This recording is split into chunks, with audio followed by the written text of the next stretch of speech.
Welcome back to There's the Bell, episode 14. Max Hawkins here. I got on the line with me Cody Butler, my partner in crime.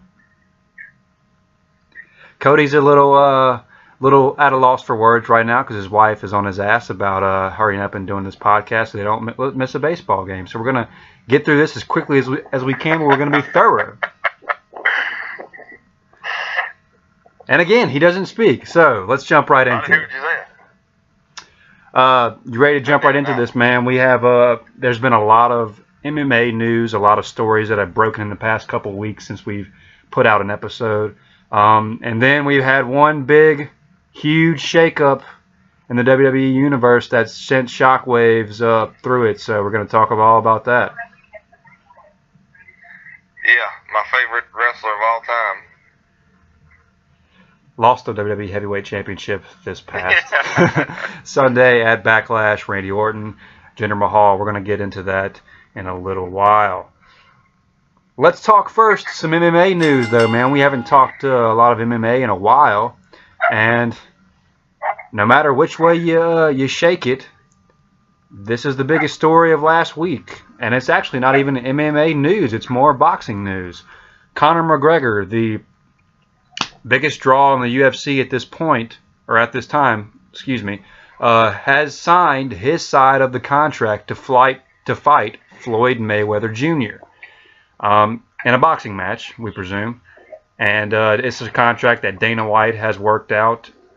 Floyd Mayweather, as far as we know, has not signed the contract and has basically gone silent since this news broke early last week. And I don't see him signing it, to be honest with you. Not for a long time. I think it's going to drag out like Pacquiao did. If he doesn't sign it, being that McGregor's already signed it, what do you think fans' perspective on him is going to be? Do you think he's going to be made out to be like a coward, or, you know? I don't think so. I think they're used to this. I think he'll come out and say, they didn't give me my money, so I'm not signing anything until I get my money. Yeah. Well, I don't know the specifics, but I want to say Dana said it was in the range of Floyd would make around $100 million, Conor would make around $75 million. There's not a lot of details. Yeah. There's not a lot of details to work out. There's not a lot of details to go off of, but it is interesting that Dana White is the one who's looking to promote this, and I figured it would have been some boxing guy. Well, that way they get a cut, too. Yeah. I think that's going to hinder the deal, too, because Floyd Mayweather always promotes his own fights. Right. So now he's having to cut Dana White a chunk of the money, too. So do you think Floyd will turn around and say, no, I'll promote the fight, I'll get $150 million, Conor can get 25 or something like that? Do you think he'll lowball it like that? It wouldn't surprise me, and then Dana White will say, well, we're not doing it because Conor's my guy, and we're getting a cut of it, too. It's all a big money thing. That's what's going to hold this fight up. Yeah. So, we thought it might have been big news. When the news first broke on my phone, I was like, holy hell, they've signed the fight. But no, it turns out that just McGregor has signed his end of the contract. Mayweather has not signed yet. And we're, honestly, probably in the same position we were before. Yeah. And I think, like I said, it's probably going to be like this for a while. I know Dana White said after the fight in Dallas that he was going to finish up the deal with McGregor that Sunday. So I expected that to get done. But then he said he got started on Floyd Mayweather. Who knows how long that's going to take. Yeah. Could drag out the entire summer. It could. You know what? And then I heard the date that they were targeting, that they set that up for Triple G and Canelo. So that's another those wrenching things.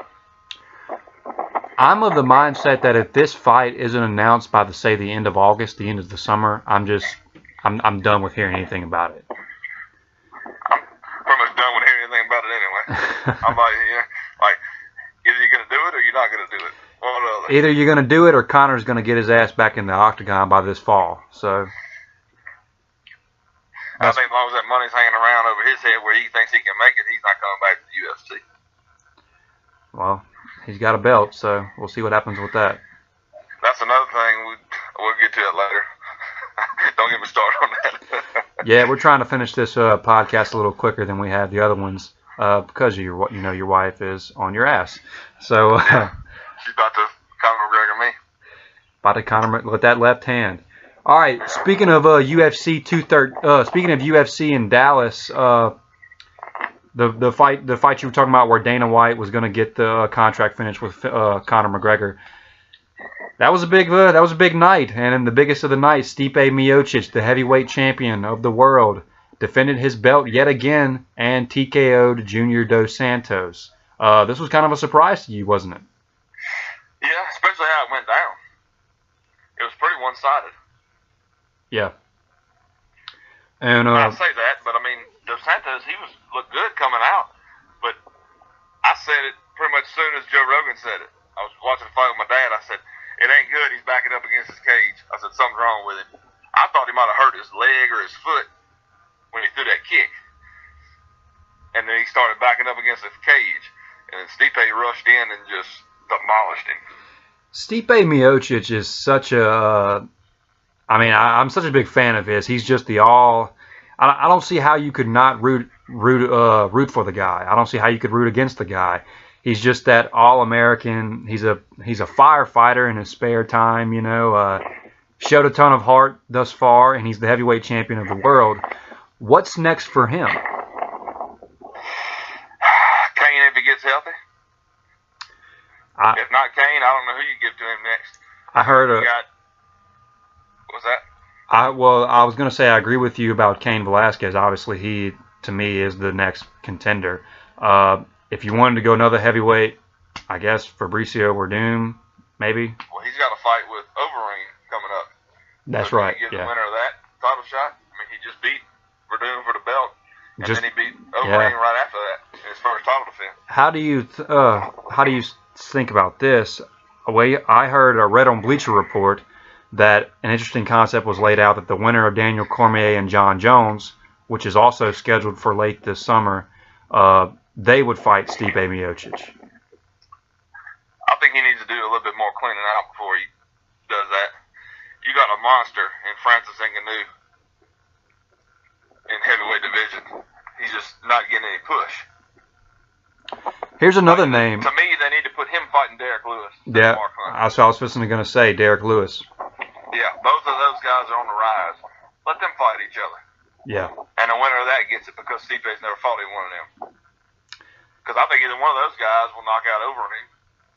Werdum will probably beat him because Werdum's a crafty jiu-jitsu guy. Right. But I mean, I don't know if they have any ground game.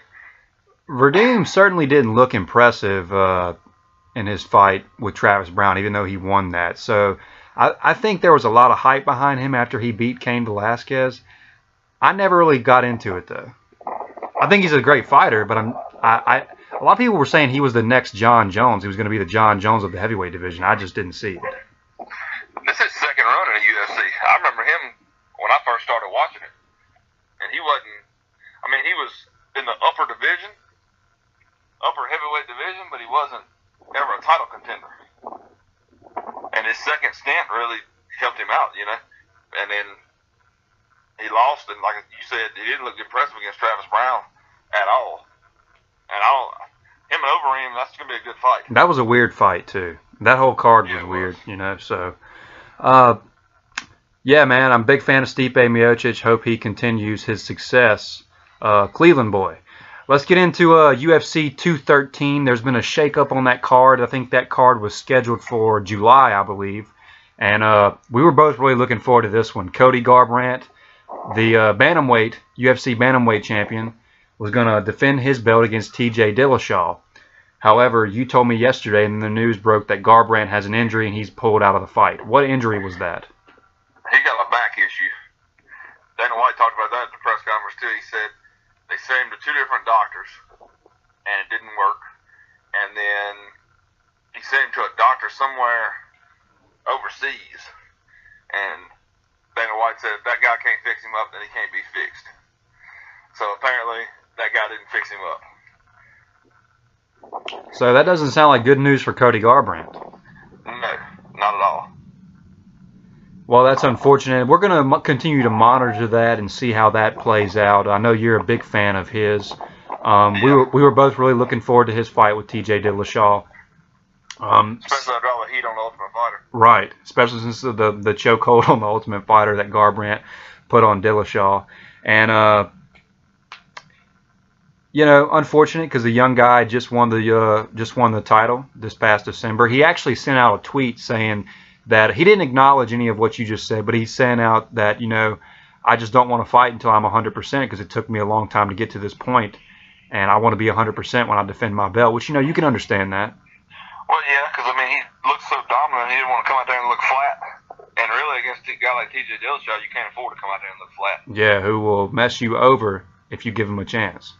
Because people say what Cody Garbrandt did to Dominic Cruz, well, Dillashaw beat him too, in my opinion. So you can't come in there half-assed.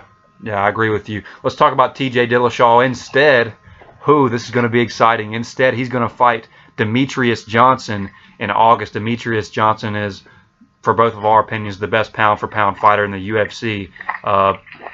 Demetrious Johnson has just dominated that flyweight division. He now holds the record for the most UFC title defenses in history. So he was looking for a big fight. I think this is a big fight right here.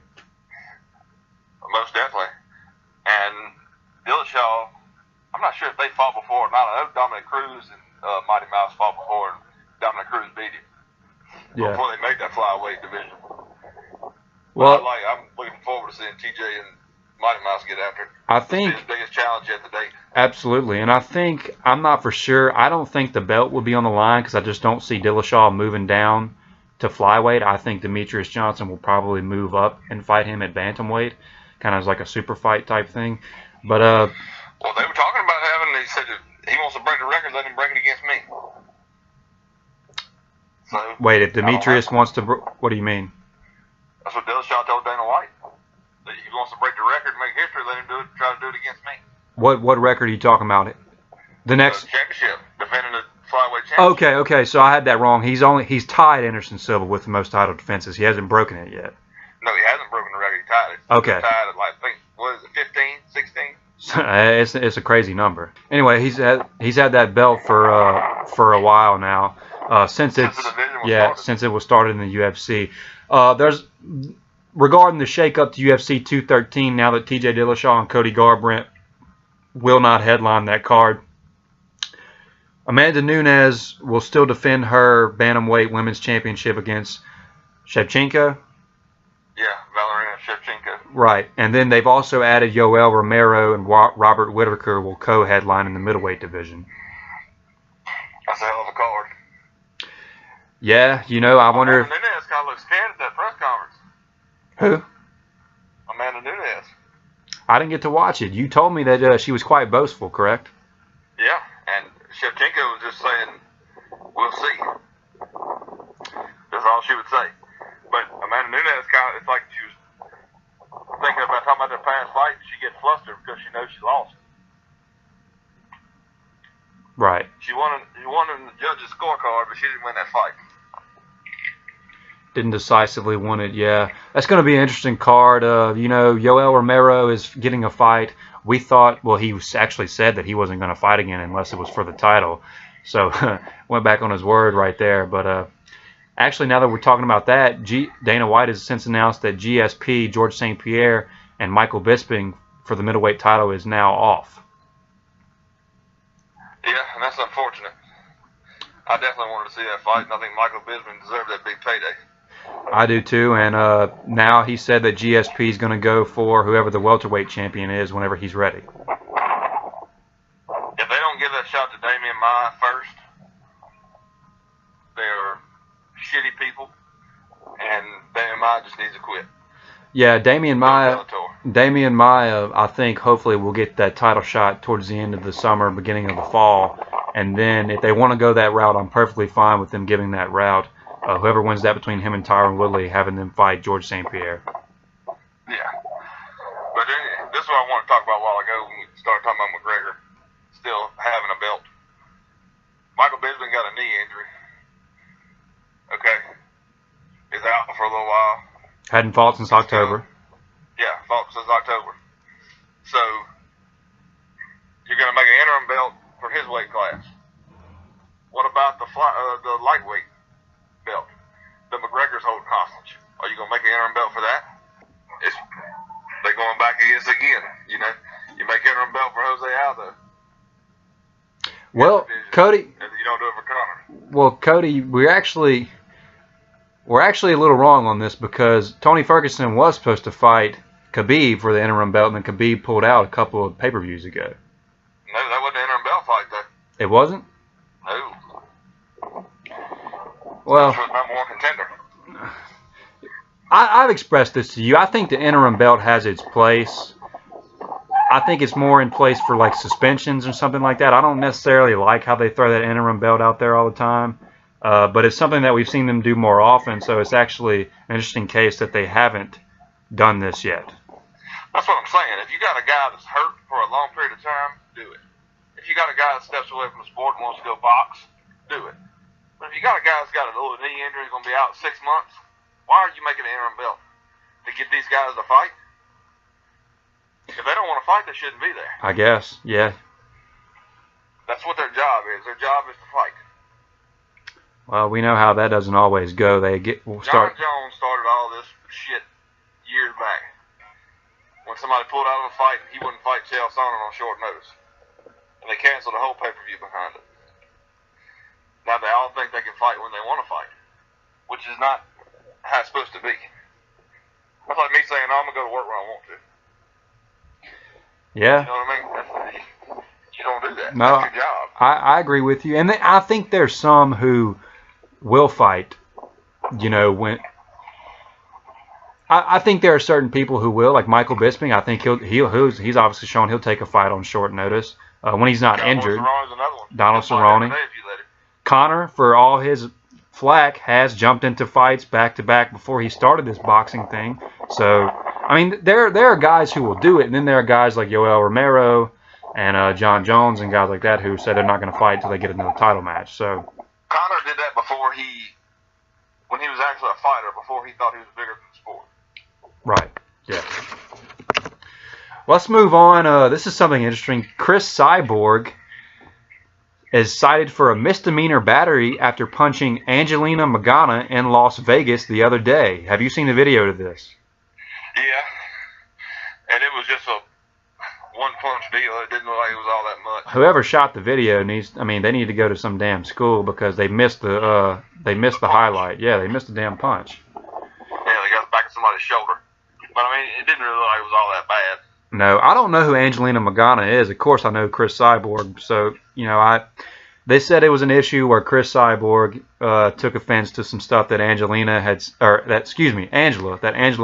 had said on Twitter and all that other stuff. All that bullshit, you know. So.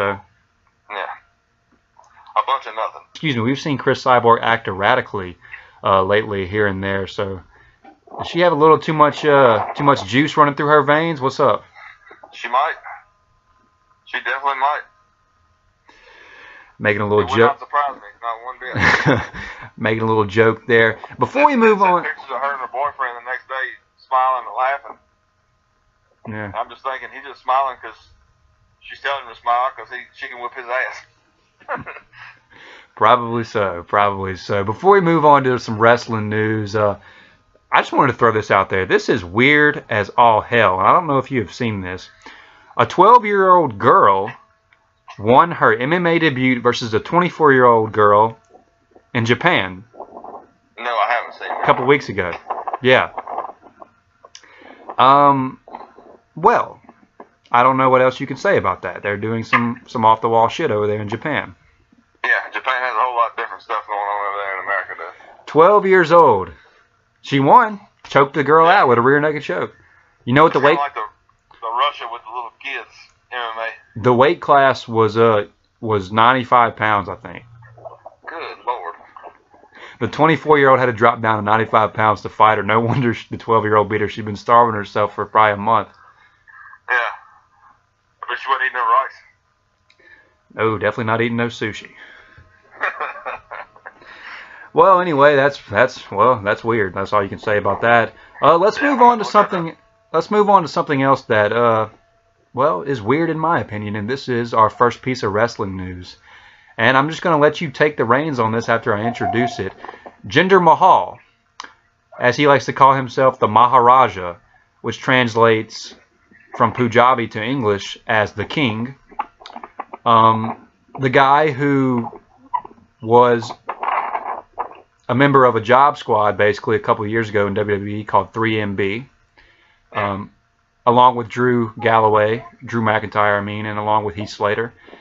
He was also basically a jobber since he's come back to WWE this past fall.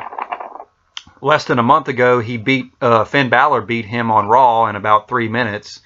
He is now, after Sunday, the WWE Heavyweight Champion of the world, and he actually made history in that he is the 50th WWE Champion in WWE history.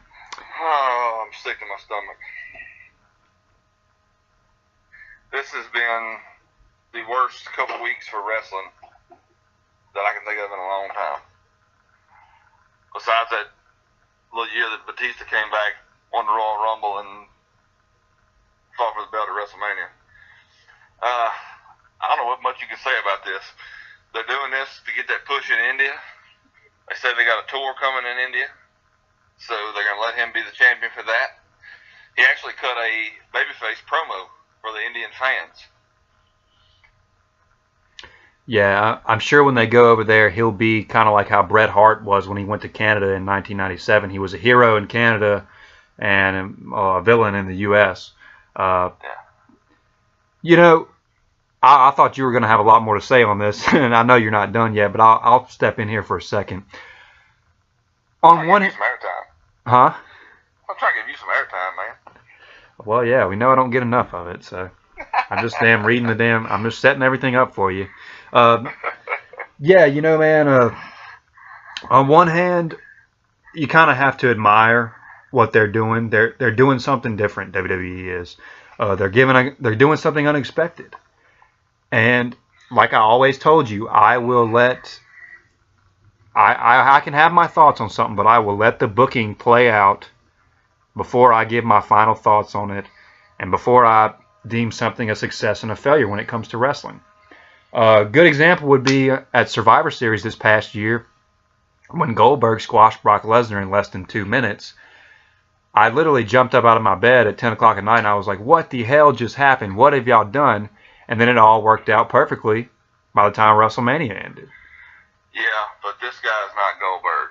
This guy is nowhere on that level. My biggest question, and I've asked myself this about this guy, what makes him the guy to put the belt on? What makes him different from everybody else? Why him? And I can't think of a reason why you would do that. Well, maybe you answered. For guys, you could say, yeah, I could see that for. You can make a case for Ziggler. You can make a case for Finn Balor. You can make a case for a lot of guys. Him, I just don't see what makes him stand out from the rest of them. You know, this has been very divisive among WWE fans. On one hand, people love the... Personally, I think some people just think it's hilarious.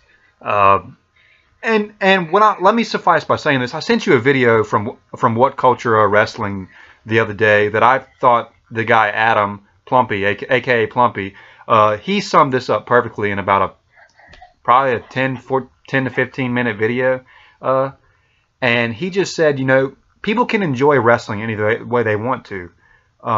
That's their God-given right. That's their privilege. But for me, this just,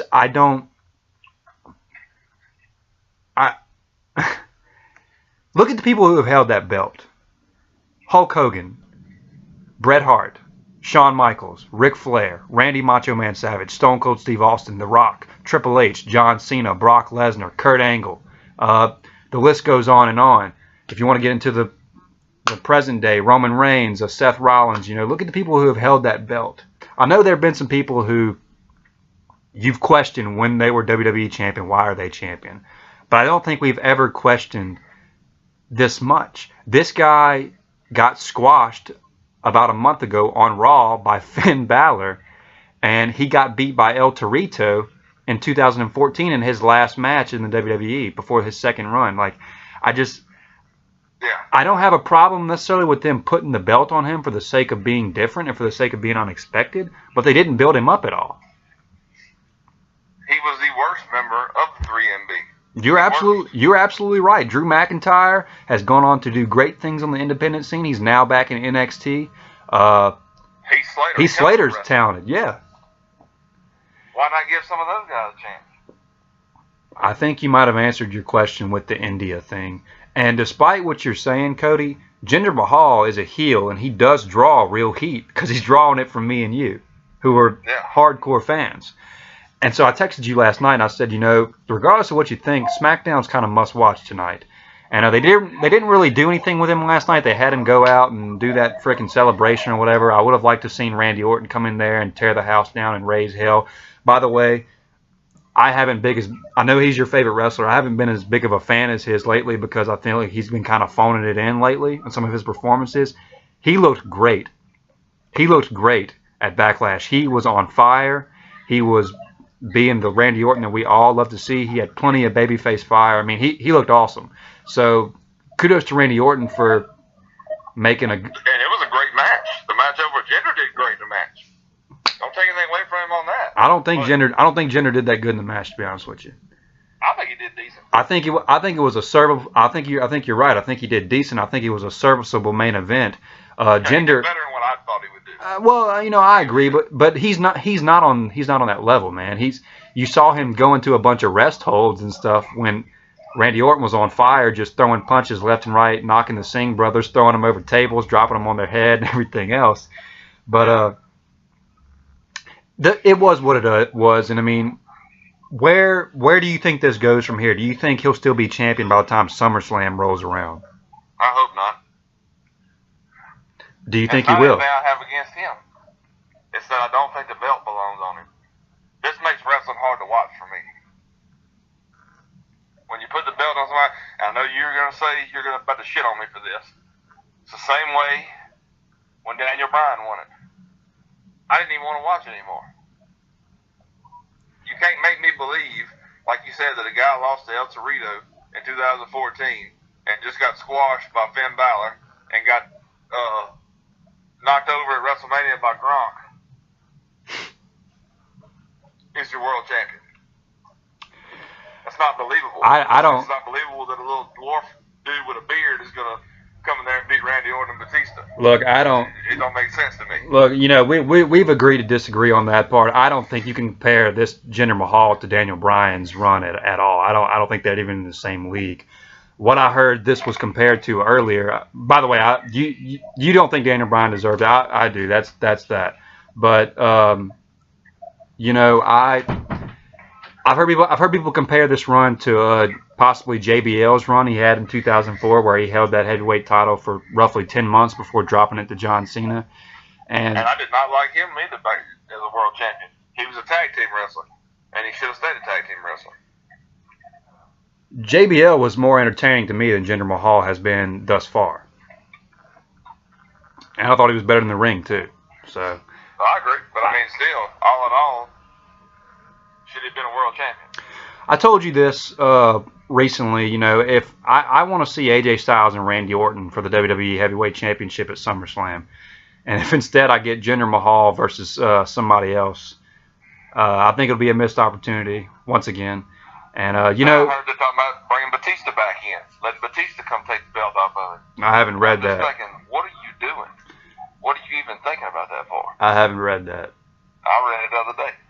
Yesterday, matter of fact. Let's move on. I'll just take the stance that I'm going to watch how it plays out, see how it plays out for a couple of weeks. A rematch is set at Money in the Bank in a month. Randy Orton will take on Jinder Mahal for the WWE Heavyweight Championship, and it will be in Orton's hometown of St. Louis, Missouri. When is the India tour? I'm not sure. We'll have to look that up and get back, and we'll have to post that on Facebook. Yeah, I can tell you, if it's after the Indian tour, Randy Orton got a shot. If it's not, Randy Orton's going to get beat again. Hometown boy, St. Louis is coming for that belt in a month. Other Money in the Bank news, the Money in the Bank ladder match The field was set last night by Shane McMahon. It's going to be AJ Styles, Dolph Ziggler, Kevin Owens, Sami Zayn, Baron Corbin, and Shinsuke Nakamura going in the ladder match for that Money in the Bank briefcase. It's a hell of a match. It's a hell of a field. I know I said a lot of those fast to you, but I'm going to say them back a little slower. AJ Styles, Dolph Ziggler, Kevin Owens, Sami Zayn, Baron Corbin, and Shinsuke Nakamura. Who you got in that match? I know it's a month out. We haven't seen how everything's going to play out on TV, but just since it's announced, who you think's going to win it? I got to go with Nakamura. I think Nakamura is probably a favorite. You can count out Ziggler and Zayn right off the top. They're going to get shit on. They're not going to get. No way. They're going to be in there for the excitement and the athleticism, but they're not going to win the match.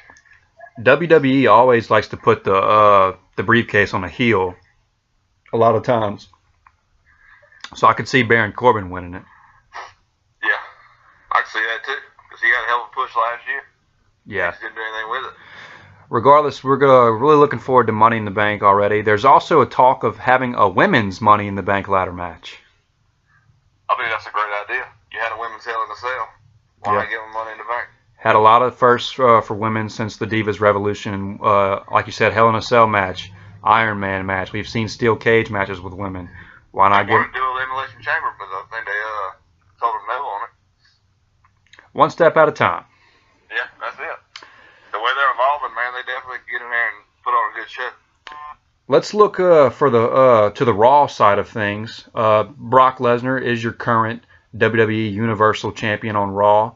Braun Strowman was really rumored to face him at Great Balls of Fire pay-per-view in July for that title belt. He has since been out with an elbow injury, dislocated or shattered elbow, something like that. And we don't know when necessarily he will be back. So to determine the number one contender to Brock Lesnar's title belt in July, a fatal five-way has been set up for in 2 weeks at Extreme Rules. It's going to be Finn Balor versus Samoa Joe versus Seth Rollins versus Roman Reigns versus Bray Wyatt. I mean, hell of a field right there. Who you got? I'm going to go with Finn Balor. I'm going to go the same, especially after the promo that Paul Heyman cut the other night, putting him over huge. But I would not be surprised if Bray Wyatt wins. We've seen I'd like to see him give it to Bray Wyatt and let Bray Wyatt have a longer run with a belt. Yeah, I don't think Bray Wyatt's beating Brock Lesnar in July, though. Never know. Jinder Mahal is your world heavyweight champion. I guess you got that one on me. Nothing surprises me. I'll say this is to finish up here in the last wrestling news. Another NXT takeover this past Saturday night. NXT takeover in Chicago. I don't think you watched, but they blew it out the water again, man. If you were upset with how Backlash turned out this past Sunday, and you want to kind of get over the hangover, go watch NXT takeover Chicago. Great storytelling, great wrestling. They knocked it out of the park as they always do. Great group of young talent. I went back and watched one of them the other day. I remember which one it was. Was it the tag team match? Was it the tag team match I told you about? The triple threat from NXT Takeover Orlando? That's it. Yeah, DIY, The Revival, and the Authors of Pain. That was awesome. Yeah, and I saw DIY broke up this last takeover. Yeah, they had a ladder match with the Authors of Pain, and a great match. They had some brutal, great spots, and Tommaso Ciampa turned on Johnny Gargano. That's going to be a great feud right there. Great group of young talent they have down there. Great storytelling. For sure. Yeah. I think that's just about going to do it here. We got a couple little other notes we want to stop by. LSU baseball is in the SEC tournament. They've come on hot, really hot recently. They won the SEC. They're actually playing right now. They're playing Missouri. There's really no reason in giving a score update because, well, by the time this podcast drops, the game will be over. But anything you want to mention on the baseball boys? Go Tigers. Ready to go. They got a hell of a group of seniors, good group of juniors. Interested to see what they're going to do in this tournament. Yeah, and then going into regional. I've been seeing the farewell videos, man. It doesn't seem like some of those guys been there too long, but I guess they have been. some of the seniors on the team, Jared Poche, Michael Papirski, Kramer Robertson, yeah, Cole Freeman, Alex Lang is probably leaving after this year, Greg Dykman, yeah, a lot of guys. Well, I think we had enough hot takes on this show between Jinder Mahal and the 12-year-old MMA debut, so we'll skip that and we'll go ahead and sign it off. You can. We could do one hot take. Oh, you got one. You got one. You got time. Yeah. We're at 36 minutes now. She told me to cut you off at 59:59. So. Yeah, we good. Yeah, you got 23 minutes. Go. At 2:13, Dustin Poirier, Eddie Alvarez probably was shaping up to be the fight of the night. 2:11. Yeah, 2:11. I'm sorry. 2:11. Dustin Poirier, Eddie Alvarez, setting up to be the fight of the night. Poirier puts it on Eddie Alvarez. Eddie Alvarez comes back, and they're fighting, and it's a hell of a throwdown. All of a sudden, things slow down. Alvarez gets Poirier to the ground. 2 illegal knees. Stops the fight. No contest. They need to make these rules standard for everywhere, not just for one state, and then they go fight in California and it's something different. They fight in New York, it's something different. They need to make the rules nationwide so these guys know what's an illegal knee and what's not. You know, that's probably something that Dana White's going to have to go forward in front of the Senate and the Congress and your politicians and stuff to do, because I think those are who makes those rules right there, or who passes those, because they're technically their laws, I guess, and you know. But I know they need to do something with the replay. Yeah. Because if they'd have watched the replay on that, they would have seen that Poirier was down and it should have been disqualification. Right. No, that's the thing. A lot of people were arguing is that Poirier should have actually won the fight, or should have been granted a win, because they were illegal knees. I think I texted you that as soon as it happened. Yeah, you did. So, yeah, I agree with you. I want to see nationwide rules so everything can be clear. And that would make it easier on the judges and the referees, too. Most definitely. Because you got most of the same referees, but they're having to think about where the hell am I at? Am I in California? You know? Yeah. And it's heat of the moment deal. You're not paying attention to that. You know, you're watching a fight. Your job when you get in the octagon is the well-being of the fighter. Absolutely. So, I mean, they need to make something standard. I agree with you, and I think pretty much everyone we talk to would agree with you. We're getting close to the 40-minute mark, so I don't want to upset Miss Butler too much. I'm changing my coaching clothes. There you go. Let's go ahead and sign it off. You can always check our stuff out on Facebook. There's the bell with Max Hawkins and Cody Butler. As we always say, like, subscribe, Cody, comment. Yeah, feedback, negative or positive, we like it. We love it. You know, we can catch us on YouTube. You can follow me on Twitter at MaxHawkins_17. Cody? I don't get on there, nothing happens. They probably took mine by now. I think they put a check mark by yours, which means you're verified. I don't believe. All right, man. Have a good day. I hope y'all have some good success with the baseball this afternoon. And what's your team? What's your team's name? We're the Brewers. Go Brewers. That's it. All right, dude. See you later. Later, Max.